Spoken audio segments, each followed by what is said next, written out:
Hello everyone, मेरा नाम राहुल मिश्रा है।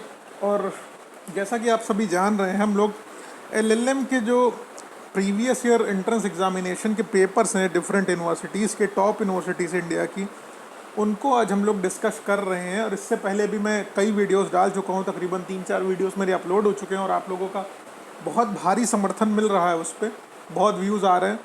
और उसी को मद्देनज़र रखते हुए आज मैंने दिल्ली यूनिवर्सिटी का एलएलएम एंट्रेंस एग्जामिनेशन का पेपर जो 2013 का है, आज उसको डिस्कस करने की चेष्टा की है। तो चलिए मित्रों, हम लोग शुरू करते हैं दिल्ली यूनिवर्सिटी का एलएलएम एंट्रेंस एग्जामिनेशन 2013। लेकिन उससे पहले मेरी आप लोगों से एक रिक्वेस्ट है कि आप लोग मेरे अपने हैं, अपने भाई बंधु हैं, तो इस वजह से मेरी आप लोगों से रिक्वेस्ट है कि सबसे पहले चैनल को आप सब्सक्राइब करिए और कम से कम 3-3 लोगों में शेयर कर दीजिए प्लीज़, जिससे एक इन्फॉर्मेटिव वीडियो किसी ज़रूरतमंद तक पहुंच सके। मेरे चैनल पे सिर्फ मैं लॉ से रिलेटेड कंटेंट डालता हूं, कोई भी अदर कंटेंट नहीं डालता हूं। इसलिए मेरी आपसे रिक्वेस्ट है, भारत के सभी कानूनों को आसान भाषा में समझने के लिए मेरे चैनल से आप जुड़िए और इसको सब्सक्राइब करिए। चलिए शुरू करते हैं। पहला क्वेश्चन जो इसका दिया हुआ है, right in re aliena means a right over his own property, a property of someone else, a property situated in foreign country, a property situated in own country. तो इसका जो राइट आंसर होने वाला है, पहले का ऑप्शन होगा B right answer होगा, और इसको आप टिक करिए। अब उसके बाद अगला क्वेश्चन आता है, second question, the cancellation of driving licence of a person is an example of reformative theory, expiatory theory या प्रिवेंटिव थ्योरी या डिटरेंट थ्योरी। तो इसका ऑप्शन जो करेक्ट होने वाला है वो ऑप्शन सी करेक्ट होगा, यानी कि preventive theory.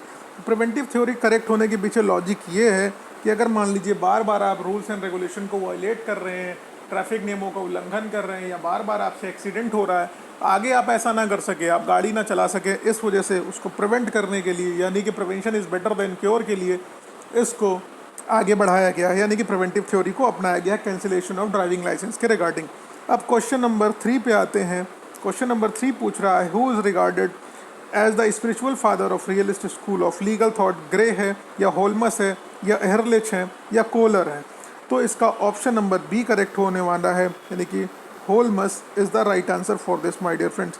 Now come to the question number 4th. According to Austin, law improperly so called includes law of analogy, law of metaphor, law of fashion या all of above। तो जो fourth का option होगा ये D होगा, यानी कि all of above इसका करेक्ट आंसर होगा। फिफ्थ क्वेश्चन पे आते हैं। फिफ्थ क्वेश्चन पूछ रहा है, the concept of living law was expounded by. Law of living के कॉन्सेप्ट को किसने propound किया हुआ था? तो इसका ऑप्शन नंबर एहरलिच होगा, बी करेक्ट आंसर होगा। आइए क्वेश्चन नंबर 6 पे आते हैं। क्वेश्चन नंबर 6 पूछ रहा है, possession is prima facie evidence of title of ownership, hence long adverse possession confers title even to a property which originally belonged to another. Long adverse possession does not confer the title to the property which originally belonged to another. In all cases, possession leads to ownership. Transfer of possession is not a mode of transferring ownership। तो option number इसका क्या correct होने वाला है? 6 का A option correct होगा। A option में बोला गया है, long adverse position confers title to even property which originally belong to another. Question number 7 पे आते हैं। क्वेश्चन नंबर 7 कह रहा है, consider the following 4 type of legal doctrine, volksgeist, imperative law theory, social engineering या social solidarity. Identify the correct order in term of the appearance. तो इसका right option होने वाला है सेवेंथ का ऑप्शन आपका बी करेक्ट होगा। Kindly correct this one. अब 8th क्वेश्चन पे हम लोग आते हैं। Res nullius rule implies right of easement acquired after the passage of time prescribed by law. Owner of a tree has the right to fruits of the tree where there is extinction of previous ownership by independent adverse act of for previously owner less object who took it first become the owner acquire। तो 8th का option number D correct होने वाला है। Now come to the question number 9th। Question number 9th पूछ रहा है, ownership which is imperfect but capable of being made perfect on the fulfillment of some condition is vested ownership, trust ownership, equitable ownership या contingent ownership। 9th का option number D होगा, यानी कि contingent ownership। Question number 10th पे आते हैं हम लोग। क्वेश्चन नंबर 10th कह रहा है which of the following is not a theory relating to corporate personality, fiction theory, function theory, realist theory, purpose theory. Question number 10th का जो करेक्ट ऑप्शन होगा बी होगा, यानी कि function theory. Savigny wrote his essay Wall Burlam as reaction to King's proposal to introduce British common law, Parliament's proposal to introduce Roman law in Germany, Tubert's proposal for legal unification of Germany based on natural law। तो इसका option जो correct होने वाला है वो सी है, इसलिए आगे का नहीं पढ़ रहा हूँ। C is the right answer, take it. Now come to question number 12। Question number 12 कह रहा है match the following jural corrective, claim, liberty, power, immunity, no claim, disability, duty. अब इसमें क्या करेक्ट होगा? 12th का आंसर आपको डायरेक्ट बता दे रहा हूँ क्योंकि मैच द फॉलोइंग है, आप लोग मैच कर लेना। इसका बी ऑप्शन करेक्ट होने वाला है। Now come to the question number 13। Question number 13 कह रहा है which theory of punishment was recognised by Manu, retributive theory, preventive theory, reformative theory या डिटरेंट थ्योरी। क्वेश्चन नंबर 13 का डी है, डिटरेंट थ्योरी। अब क्वेश्चन नंबर 14 पे आते हैं।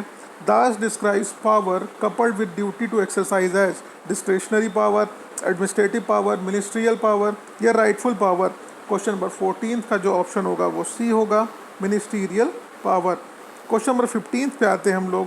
According to the anthropological approach to law, the 12th table in Rome may be considered as example of published law, divine inspiration, personal command, oligarchic monopoly। Question number 15 का जो answer है A है, यानी कि published law is the right answer for this. Now come to the question number 16। Question number 16 पूछ रहा है who among the following criticized Sevny for his justice juristic permission, hard, summoned, propound या mine। तो 16th का option होगा correct, जो वो होगा सी। पाउंड ने जो है क्रिटिसाइज किया था सेवनी की ज्यूरिस पेसिमिज्म की थ्योरी को। क्वेश्चन नंबर 17 पे आते हैं। Law is uncertain and certainty of law is legal myth, this is statement of Holmes, Frank या मिल या लेवलाइन। तो जर्मी फ्रैंक का जो ऑप्शन है, यानी कि बी ऑप्शन है, वो करेक्ट होने वाला है 17th में। Now come to the question number 18। Jervis CJ in Abley versus Dale 1851 stated if the precise word used are plain and unambiguous in our judgment, we are bound to construe them in ordinary sense, even though it does lead, in our view of the case, to absurdity of the manifest injustice. Which of the following rule interpretation is the best summed up in the passage? Golden rule, mischief rule, literal rule या absurdity rule. तो answer number C correct होगा, यानी कि literal rule 18th का। अब हम लोग आते हैं क्वेश्चन नंबर 19 पे। क्वेश्चन नंबर 19 कह रहा है Austin's analytical school was called imperative school by Salmond, Allen, Bentham या ग्रे। क्वेश्चन नंबर 19 का होगा करेक्ट आंसर बी, यानी कि एलन के द्वारा कहा गया था ऐसा। The statement some of the puzzle connected with the idea of legal validity are set to concern the relation between the validity and efficacy of law is attributed to Kelsen, Hart, Hugo या Grotius. Question number 20 का जो answer होने वाला है वो होगा B correct, यानी कि हार्ट ने ऐसा किया था। अब हम लोग आते हैं क्वेश्चन नंबर 21 से लेकर 22 तक जो बोला गया है असर्शन और रीज़न के बारे में। ए में बताया गया है कि स्टेटमेंट क्या होगा, हाँ ए में बोला गया है, और जो है कि precedent is like gold mine, ठीक है।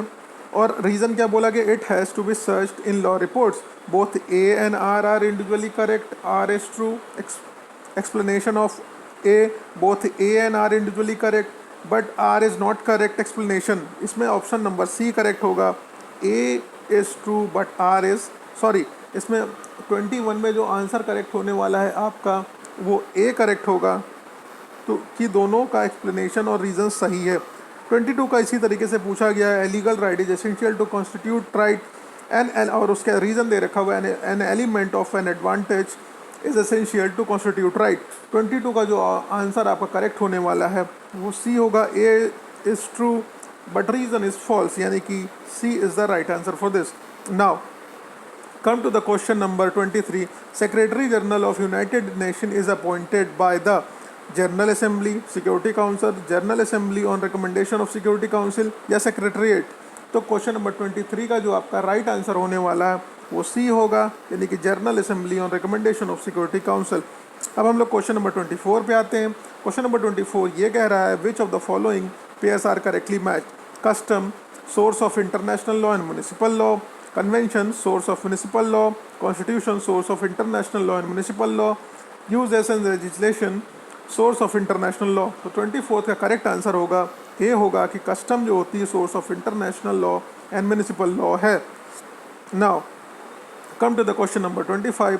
Who was the first secretary general of United States. तो ट्राइवेगे ली इसके करेक्ट आंसर होंगे, यानी कि ऑप्शन सी आप करेक्ट कर लेना। 26 का जो करेक्ट आंसर होगा द टेम्पल 26 का जो करेक्ट आंसर होगा the temple of Preah Vihear case was a dispute between Thailand versus France, Cambodia and France, Thailand and Vietnam. तो इसमें ऑप्शन नंबर डी होगा, none of above. Question number 27 पे आइए। Which of the following is not specified agency of United Nation, international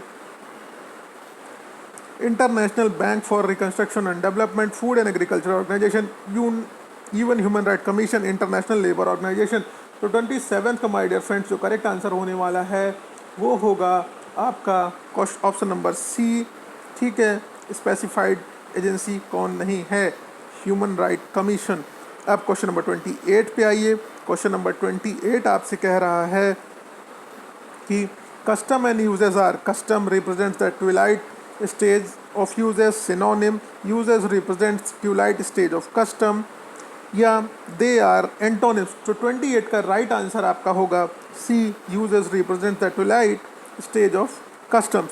29 पे आइए। 29 पूछ रहा है jus cogens means preemptory norms of general international law from which no derogation is permissible, rules of ancient customary international law which are rendered redundant in modern time, abrogation of rule in the treaty of subsequent treaty, rules that emanate the category between the state। तो 29 का जो correct answer होने वाला है वो ए होगा, उस पर आप तुरंत मारिए टिक। Come to the question number 30. If new peremptory norms emerges and treaty is in the conflict with that option number A, the treaty terminates, the treaty does not terminate, the treaty remains suspended या none of above। तो 30th का answer होगा treaty terminates, इसका A option आप टिक करिए। Question number 31 पे आइए। इसी तरीके से 31 कह रहा है what is the meaning of pacta tertiis tertiis nec nocent nec prosunt. Option number A, the state must fulfil their treaty obligation under the treaty is good faith, treaty is neither impose obligation nor confer right on the third parties, treaties may confer rights on the third parties nor parties may accede to treaty। तो 31 का जो answer होगा वो B होगा, treaties neither impose obligation nor confer right of any of the party। now come to the question number 32। 32 कह रहा है on which basis island of Palmas case was decided, estoppel, res judicata, subrogation, prescription. तो 32 का correct answer आपका होने वाला है D, यानी कि prescription. Now come to the question number 33। 33 कह रहा है what is the status of European Commission of Human Right at present, it has been abolished and does not exist, it exist and has investigative power, it exist but its working has been suspended at present, it exist but has no power to investigate. तो 33 का जो आपका option होगा A correct होगा, it has been abolished and does not exist. Now, come to the question number 34. 34 is asking, in which of the following cases the principle laid down by International Court of Justice become conventional law? Right of the passage, case between Indian and Portugal, asylum case, Anglo-Norwegian fisheries case और Temple of the Preach Bihar case। तो इसमें होगा Anglo-Norwegian fisheries case। 34 का आपका correct option होगा सी। Now come to the question number 35। 35 पूछ रहा है which of the following international instrument provide for the Abolition of death penalty, International Convent on the Civil Political Rights, first optional protocol to the International Convent Civil and Political Rights, second optional protocol to International Convent on the Civil and the Political Rights, optional protocol International Convent and Economic and optional Cultural. इसका option number जो होगा 35 का सी correct होगा, second optional protocol. अब question number हम लोग 36 पे आते हैं। 36 पूछ रहा है When did United Nations Convention on Law of the Sea 1982 came into force? 1982, 1992 या 1996 या 1994? तो 36 का ऑप्शन होगा डी यानी कि 1994। Which of the following natural prolongation and land treaty, territorial sea, continental shelf या exclusive economic zone या contiguous zone? तो 37 का आपका आंसर होगा continental shelf यानी कि B is right for this. Now come to the question number 38. 38 कह रहा है which of the following statement is correct? Indian Maritime Zones Act is not conformity with the UN Convention on Law of the Sea 1982 with respect the breadth of the territorial water. Indian Maritime Zones Act is not conformity with UN Convention on Law of the Sea 1982 with respect to the breadth of the continental shelf.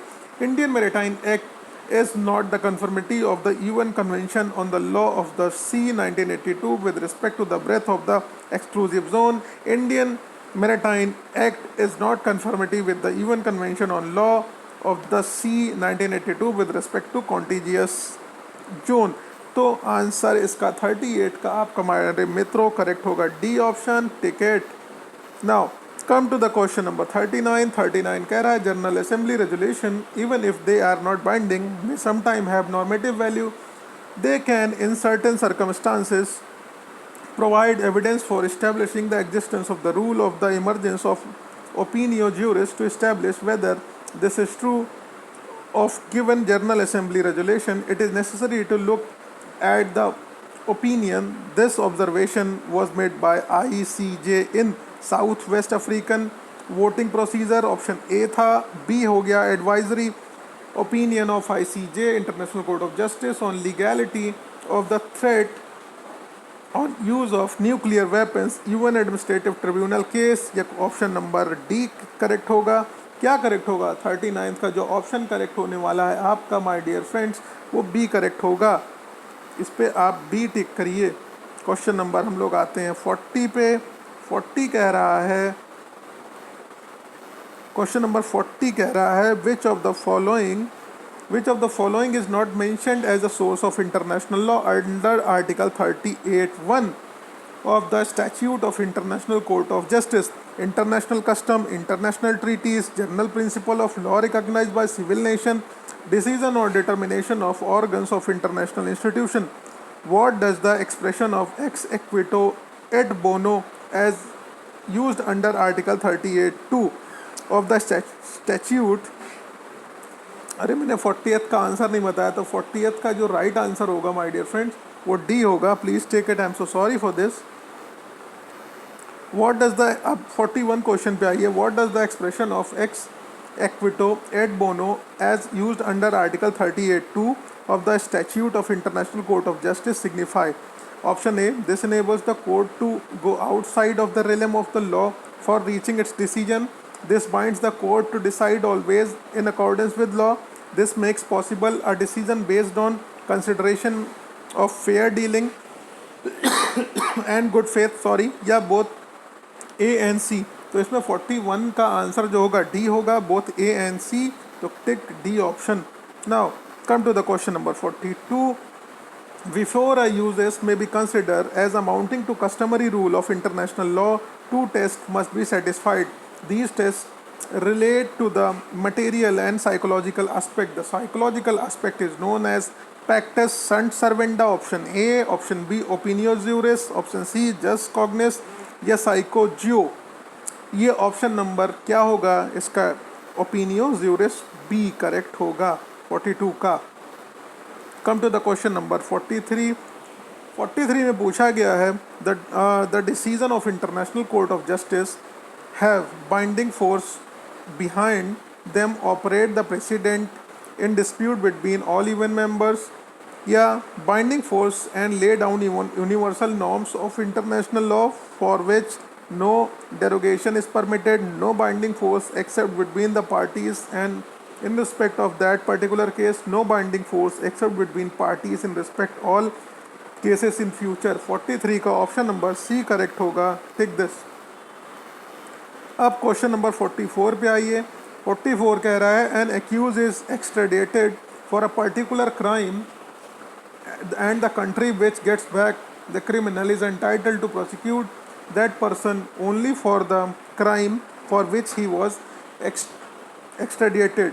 This is known as attendant clause, rule of peculiarity, rule of speciality या rule of specificity. तो option number 44 का सी होगा, rule of speciality. Speciality गलत हो जाता है, pronunciation अलग अलग जगहों का अलग अलग होता है.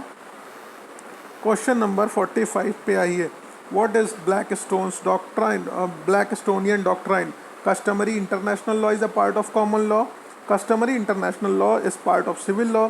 Customary international law becomes part of land with qualification and expedition.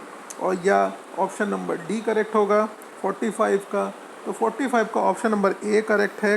Customary international law is the part of common law. Now come to the question number 46. 46 हमारा ये कह रहा है lotus case was decided primarily on the basis of general principle of law recognized by civilized nations, customary law, equity या Rome convention. तो 46 का correct answer होगा customary law, यानी कि B option is the correct. अब question number 47 पे आइए. A sells by auction to B horse which A knows to be unsound. Which one of the following situation amounts to fraud? A remains silent and says nothing to B about the horse unsoundness. B is A's daughter and has just came of age, and A remains silent and says nothing to B about the horse unsoundness. तो यहाँ पे जो 47 का B option है वही मैं बता दे रहा हूँ, ये करेक्ट है. आगे ज़्यादा डिस्कशन की रिक्वायरमेंट नहीं है. क्वेश्चन नंबर 48 पे आइए. प्रॉमिस के कॉन्ट्रैक्ट के क्वेश्चन बहुत ज़्यादा आते हैं, देख लीजिए आप. हर पेपर मैंने जो पिछले डाले उनमें भी कॉन्ट्रैक्ट के क्वेश्चंस बहुत आ रहे हैं. A promise without any intention of performing it amounts to coercion, undue influence, fraud या नन ऑफ अबव. तो 48 का आपका होगा सी ऑप्शन करेक्ट. अब 49 पे आइए. Consideration for the contract signifies equality in contracts, fairness in contract terms, valuation of the contract, the bargain element of the contract. तो 49th का जो आपका करेक्ट ऑप्शन होगा the bargain element of the contract, D यानी कि वो correct होगा. अब 50th क्वेश्चन पे आइए. Mohori Bibee versus Dharmodas Ghosh decided by Privy Council, House of Lords, Supreme Court या यूनाइटेड किंगडम की कोर्ट ने किया था. तो इसमें प्रीवी काउंसिल होगा. ओके मित्रों, now come to the question 51. 51 पे आइए. A and B enter into an agreement induced by a mistaken view as to foreign law. This agreement is voidable, valid in beginning and void on discovery of mistake. तो option number इसका C correct होगा, void होगा, यानी कि C is the right answer for this. Now, question number 52. Uncle telegrams to his nephew, if I hear no more about the black horse, I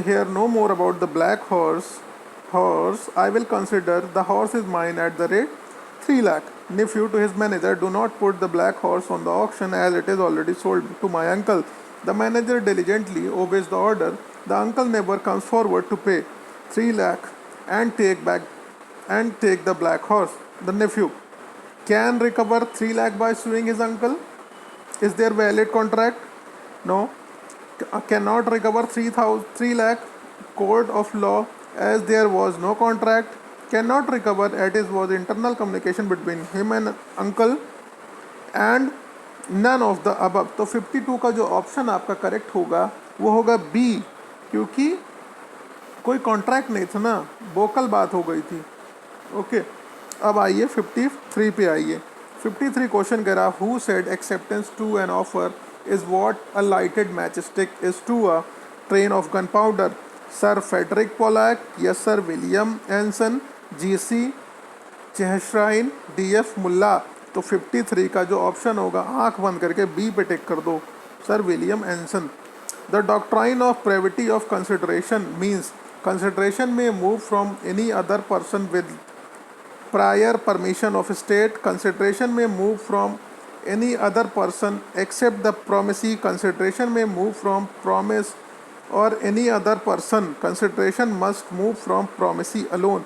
54 का जो correct option होगा वो D होगा, consideration must move the promisee alone. अब question number 55 पे आइए। Question number 55 कह रहा है in case the order to realise fine from son government attach the property of father and the son had to pay to prevent the sale of property to third party. The case comes under fraud, coercion, undue influence या mistake. तो इसका option होगा कोहर्शन यानी कि प्रपीड़न। तो B option आपका 55 का correct होगा।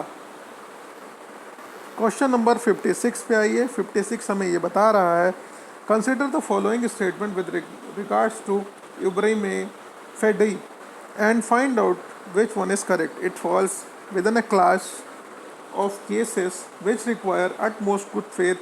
Every contract is ubrime fedi. A contract of insurance is an example of this.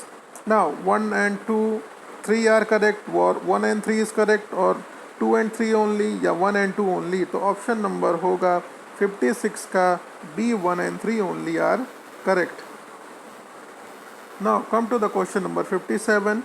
Question number 57 कह रहा है inadequacy of consideration could be taken into account by court when proposer express his desire to get maximum return of the promisee.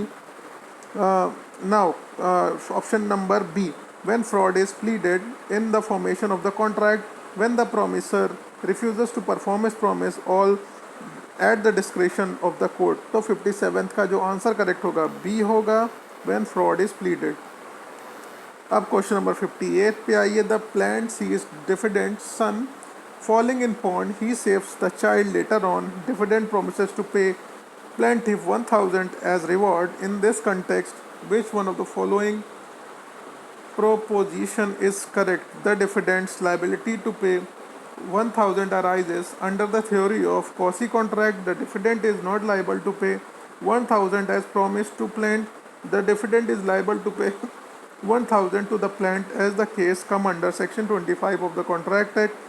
The defendant is liable to pay because the agreement is not नेडम पैक्टम। 58 का जो answer होगा वो correct होगा आपका सी वाला option. ठीक है, sorry यार, बोलते बोलते जानते हो इतनी देर से बोल रहा हूँ खांसी आ जाती है, सो सॉरी। बट स्टार्ट करते हैं 59 क्वेश्चन। आप लोगों के लिए इतनी खांसी वासी कुछ नहीं है। A standard form of the contract is one which the term and condition are fixed by state to which the contracting party belongs. The term are predetermined by custom of trade to which contracting party belongs। The term on which mercantile transaction of common occurrence are to be carried out। The term are fixed by one of the parties in advance and open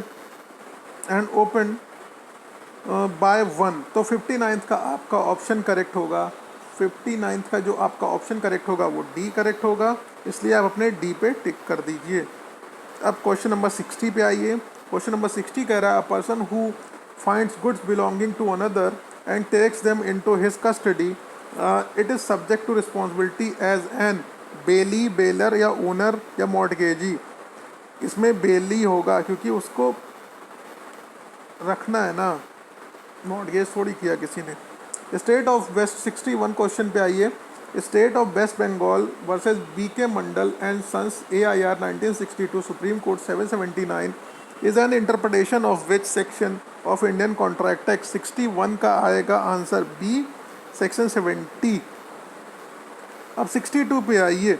62 question कह रहा है हमसे कि भैया a contract to act in the theater for 6 months in consideration of a sum paid in advance by B on several occasions is too ill to act. A contract to act on those occasions become void. The contract to act on all occasions become void. The contract to act on all those occasions become voidable. The contract to act on all occasion is voidable. तो 62 का जो correct answer होगा इसमें A होगा, the contract to act on these occasions become void. अब question number 63 पे आइए. 63 कह रहा है A and B agree to marry each other before the fix time. A goes mad. The contract become void. The contract become voidable. The contract was void अब इनटू none of above. तो 63 का correct answer है ए, void हो जाएगा contract. कोई भाई पागल से शादी नहीं कर लेगा. अब 64 क्वेश्चन पे आइए.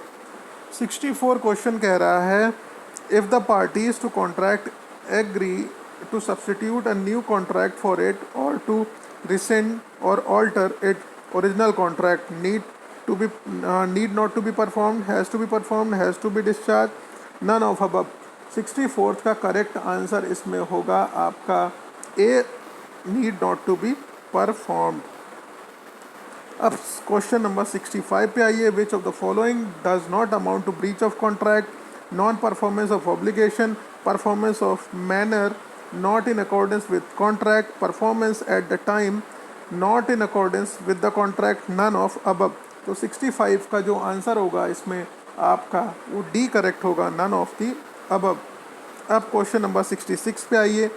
Which one of the following pairs are correctly matched? Section 65 frustration of contract, Section 56 agreement in restraint of marriage, Section 16 consent of by coercion, Section 29 agreement void for uncertainty. 66 का करेक्ट आंसर आपके होने वाला है D, यही सही है. Section 29 agreement for uncertainty void agreement हो जाएगा. 67 पे ये काउंटर ऑफर क्या होता है? Invitation to treat and acceptance of the offer, rejection of original offer. तो 67 का सी आंसर करेक्ट होगा, rejection of original offer. Which one of the following promises is enforceable? A promise to pay 5,000 to B who saved him from drowning. A promise to pay 5,000 to his son. A promise to donate 5,000 to Officers Club. A promise to pay 5,000 in additional fee to his advocate for winning suit. तो 68 का जो correct answer होगा, 68 का correct answer होगा ए कि बेटे को बचाया है तो पैसा दीजिए. तो A option is correct over here. Now come to the question number 69. Primary aim of the law of the contract damages is punish the party who committed the breach of contract, enrich the party who sustained the loss, place the party who sustained the loss for the same position and if the contract have been performed, give some type of compensation. तो 69 का correct answer होने वाला है आपके, वो होगा 69 का C option is the right.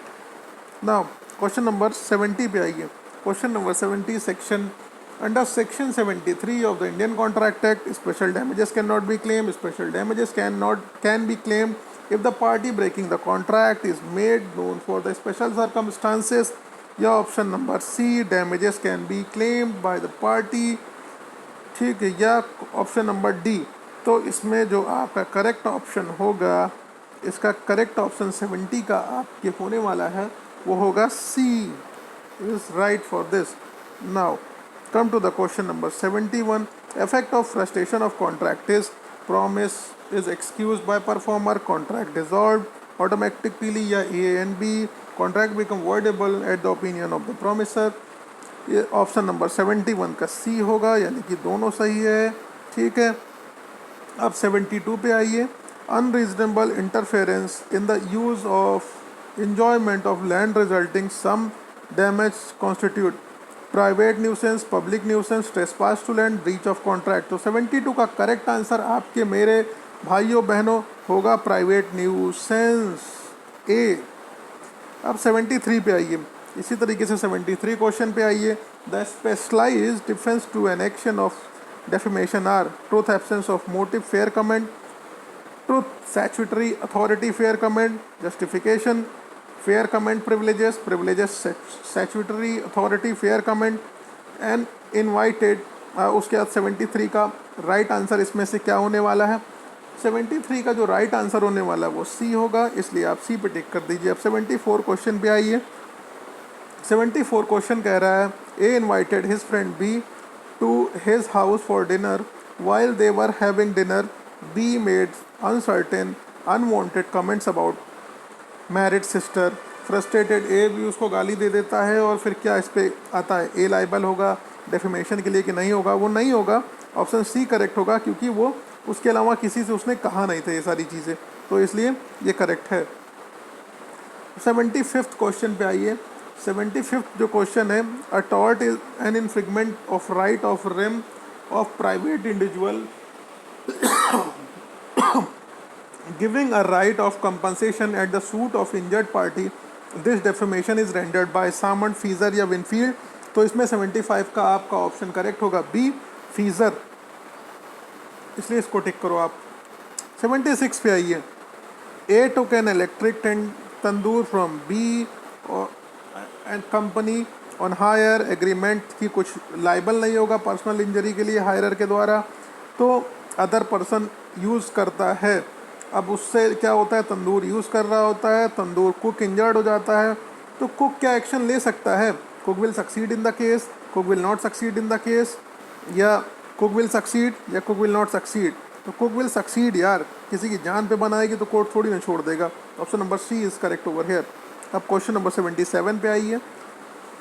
Question number 77 जो कह रहा है आपका, क्वेश्चन नंबर 77 कह रहा है a lawful act does not become unlawful even if it was done with the evil motive.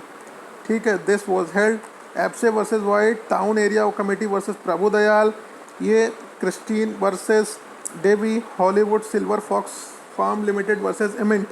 तो 77 का जो आपके ऑप्शन होगा वो बी करेक्ट होगा, इसलिए इसको आप टिक कर लीजिए। Railway authorities allowed a train to be overcrowded in consequence a legitimate passenger Mr. X got his pocket picked. Choose the most appropriate answer. Mr. X can sue the railway authorities for loss suffered. Mr. X cannot sue because he had given his consent to travel an overcrowded train. Mr. X cannot sue because there was no infringement of his legal right, and mere fact that loss was caused not to give rise any cause of action. Mister X can not sue railway authorities are statutory bodies. तो इसका 78 का जो option होगा वो सी correct होगा। ठीक है, legal right का इन्फ्रिगमेंटेशन नहीं हुआ था। अब हम आते हैं 79th क्वेश्चन पे।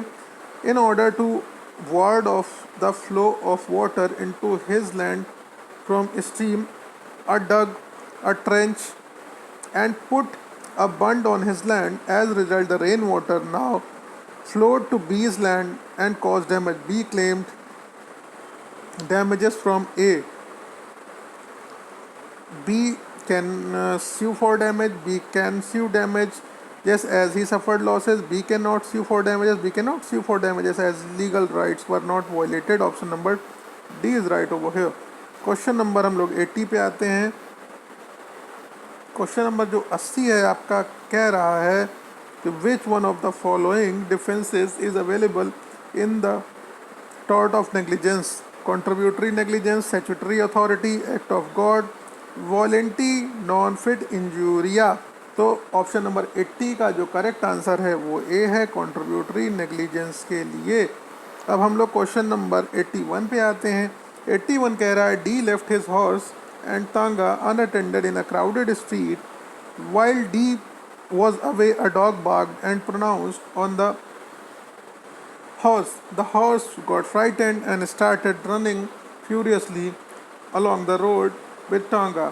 P, a pedestrian, saw X in danger on being run over, and in order to save him, he pushed him away. But in doing so, he himself was hurt. P sued D for damages. D is liable to pay damages. D can plead contributory negligence. D can plead remoteness of damages suffered by P. D can plead novus actus intervenience। तो 81 का जो correct answer है आपका वो होने वाला है ए, D is liable to P। तो A option is right over here. Now come to the question number 82। 82 question कह रहा है भाइयों बहनों मेरे मित्रों, on a rainy and windy day a live wire snapped from electrical pole. Ram Kumar did not notice the wire and rode his bicycle over the wire. He got electric shocks and died. His widow bought an action for damages against the electricity board. Board is not liable as the wire snapped due to act of God. Board is not liable as there is a contributory negligence on the part of Ram Kumar. Board is not liable as it has statutory duty to supply electricity, and board is liable as there was forcible risk of inherent in the very nature। तो board इसमें liable बनाया जाएगा। तो 82 का जो answer होगा, 82 का answer आपके वो डी करेक्ट होने वाला है, इसलिए बोर्ड को तो भैया पैसा देना पड़ेगा ना। अब 83 क्वेश्चन पे आइए। 83 क्वेश्चन कह रहा है, in which of the following cases the Delhi high court held that pronouncement of talaq 3 times at the time by Muslim husband results to single talaq only. 83 को हमें ज़्यादा डिस्कशन नहीं करना, मैं डायरेक्ट आंसर बता रहा हूँ। Mansoor Ahmad versus Delhi NCT case था, तो इसका बी ऑप्शन आप करेक्ट कर लीजिए, इस वजह से बी ही इसका राइट आंसर है। अब 84 का मामला है, the Muslim women protection right on divorce act 1986 deal with the right of Muslim women women to seek divorce, maintenance of Muslim women who have been divorced by their husband, maintenance of Muslim right women have been sought divorce from their husband।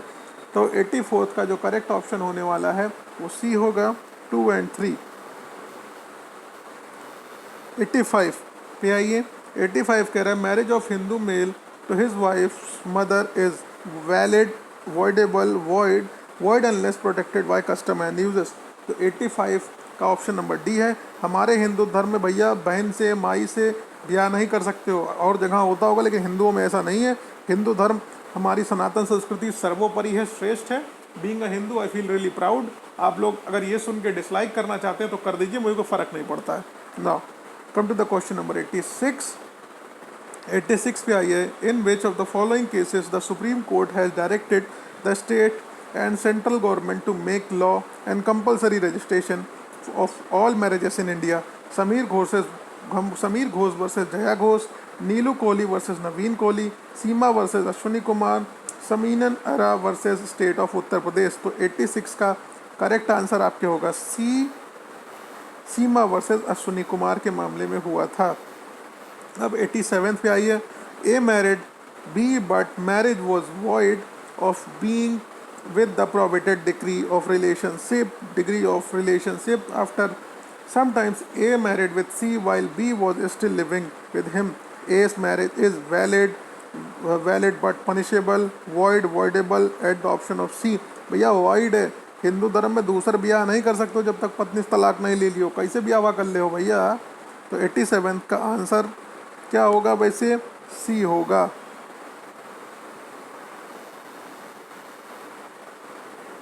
87 का answer आपके ए होगा।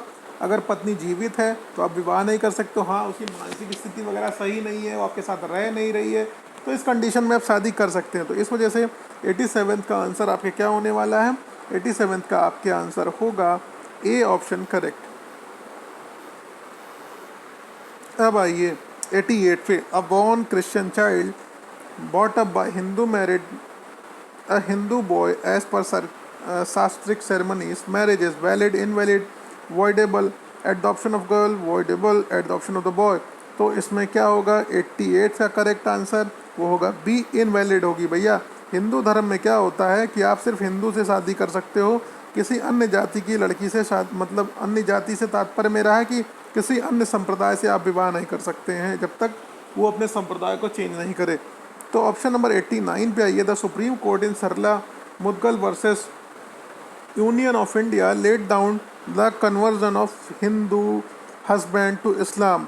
He can have 4 wives, his pre-conversion Hindu marriage will get dissolved if he so wishes। his pre-conversion Hindu marriage will get dissolved automatically।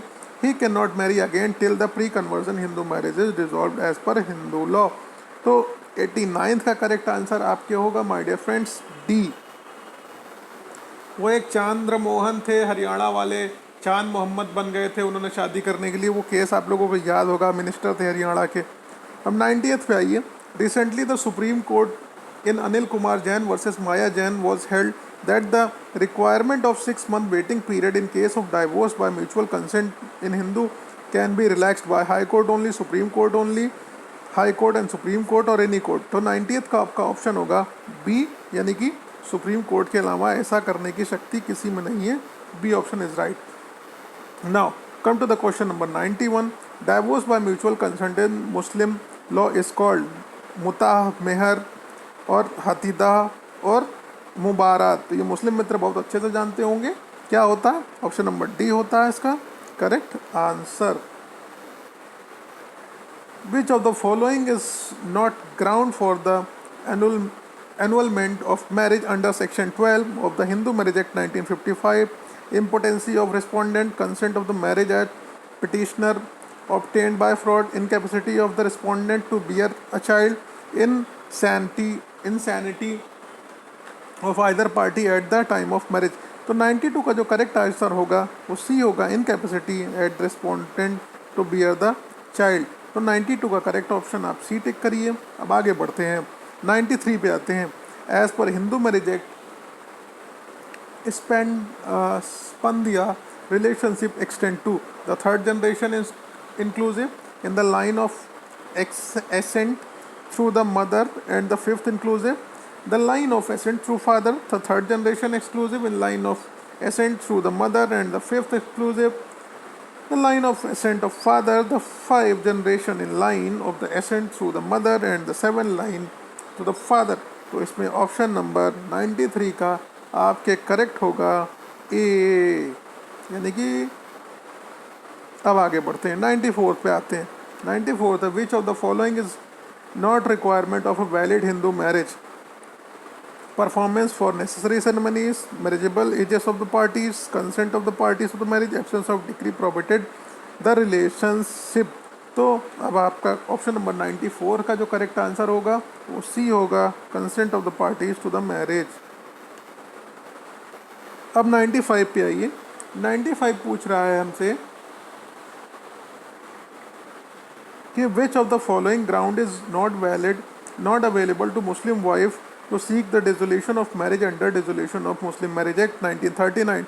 Option of पॉबेटरी, impotency of husband, cruelty, change in religion by husband. तो 95 का correct option होगा change in religion by husband, D.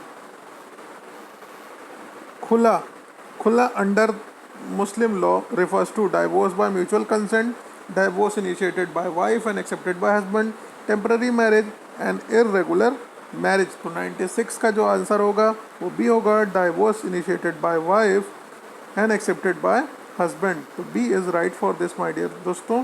97 पे आइए। The marriage of a Muslim male to sister of his wife is void in Shia law and irregular in Sunni law, valid in Shia law and Sunni law, void as per the law of land, void in Sunni law and irregular in Shia law। तो 97th का जो correct answer होगा वो होगा ए वाला। तो हम लोग ए ऑप्शन पे आते हैं।